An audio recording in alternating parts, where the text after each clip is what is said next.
Good day to our grade 7 students. In this video, we are going to tackle about the Unit 3 Module 3 of Science 7, the Activity 2, My Spectrum Wheel. So, the title is My Spectrum Wheel. Objectives: in this activity, you should be able to construct a spectrum wheel and explore the characteristics of light such as energy, frequency, and wavelength. So, the materials that we are going to use: the spectrum wheel pattern. This will be provided by your teacher. Cardboard or illustration board. The purpose of cardboard or illustration board para po pampatigas dun sa cut out natin na spectrum wheel. Button fastener, or pwede rin po yung hikaw kasi may lock yung hikaw, maganda rin gamitin. Glue or paste. Okay, for part 1, spectrum wheel, cut the two art files that make up the wheel on the next page. O nasa libro po yan. Pwedeng ipoprovide yan ng inyong teachers. Cut along the lines drawn on the top wheel. The small window near the center of the wheel should be completely cut out and removed. So punch a hole into the center of the two wheels together. You may use a button fastener to hold the two wheels securely in place, one on top of the other, but they should be free to rotate relative to each other. So when you see a region of the EM spectrum show up in the open window, and the wavelength, frequency, and energy that corresponds to that region showing up under the flaps, then you know that you have done it right. Let us try. Okay, tignan natin kung paano po siya ginawa. Ayan. So, ikakat nyo lang po yan pagkapabilog na yan hanggang matira. So, yan po yung ipalalagay natin, ididikit sa matigas na board. Pwede sa karton. Ayan. Yan, sa hardboard paper.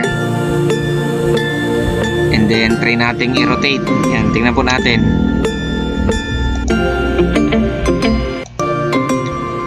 Ayan, tingnan po sa part na yan. Ito yung spectrum. Yung arrangement po dito is energy, wavelength, and frequency. Try natin na i-rotate. Ayan. Lumabas po yung radio wave. So sa arrangement po, ito yung kanyang energy, ito yung kanyang wavelength, at ito yung kanyang frequency. Ayan. Ito naman po sa microwave. Same din. Ito po yung magiging mga sagot. For the part 2, try out your spectrum wheel by positioning the innermost of the flaps on EM spectrum. This will simultaneously position the other flaps to energy, wavelength, and frequency. Turn the upper wheel and observe the combinations. Fill in the table below with the corresponding combinations you have observed using your spectrum wheel. So itong pinasasabi natin. These are the members of the spectrum, the electromagnetic spectrum family, from radio wave to gamma ray. So in terms of energy, expected po natin na pinakamababa dyan ng energy is the radio wave, but in the highest is the gamma ray. And then frequency, same, because energy and frequency are directly proportional with each other. So the greater the energy, the greater the frequency. And yung wavelength, syempre kapag mababa ang frequency, mas mahaba ang wavelength. So paano natin yan masasagutan itong table na to? Ito po yung table. Ayan, try natin. So, ito po yung arrangement ha. Energy, wavelength, frequency ng bawat member of the EM spectrum family. Tingnan po natin. Ayan, halimbawa, radio wave. So, sa energy, ito po, lagay natin ito. Ayan, ito po yung lalagay natin. At ito naman yung kanyang wavelength.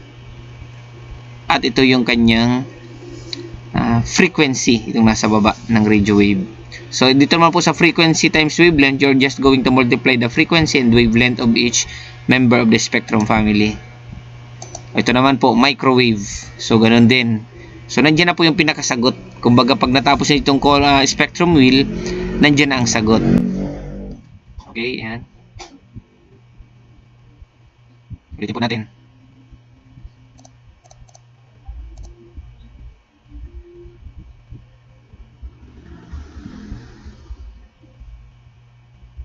Hopefully nakuha po ninyo gamit yung inyong spectrum wheel kung paano ito fill upan. So for question 1, how are frequency and wavelength related for a specific region of the spectrum? So while the frequency increases, the wavelength decreases. So ang frequency at ang wavelength po is inversely proportional. So kapag mahaba ang wavelength, mababa ang frequency. Maikli ang wavelength, mataas ang frequency. So what can you observe with the values of the product of frequency and wavelength in the different spectra? So the product of frequency and wavelength for all spectrum regions is constant. This is equal to the speed of light in vacuum. So expected po the result of frequency, the product of frequency and wavelength should be constant, hindi nagbabago. So meaning they are same in terms of speed, all the members of the spectrum of the EM spectrum family. So how is energy related to frequency? So as the frequency is increased, the energy is also increased. So they are directly proportional. Mataas ang energy, mataas ang frequency.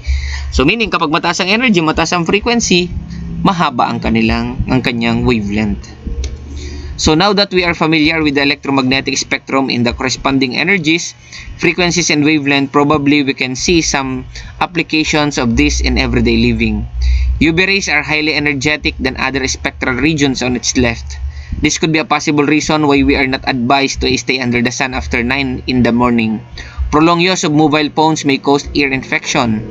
This may be due to a higher energy emitted by microwaves used in cellular phone than radio waves commonly used in other communication devices. What about the visible spectrum? Do you want to know more about this spectral region? Ano naman itong visible spectrum? Yan naman po ang sunod nating activity. So what are the frequencies and energies of the visible spectrum? This is the visible light. According to Sir Isaac Newton, used a prism to show that light, which we ordinarily see as white, consists of different colors.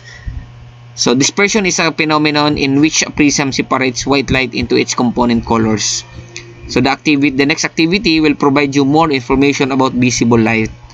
In this activity, you will be able to detect relationship between colors, energy, frequency, wavelength, and intensity. So we are going to tackle here in this activity 3 is more on color. Then the properties and the wavelength, the energy, the frequency of each colors.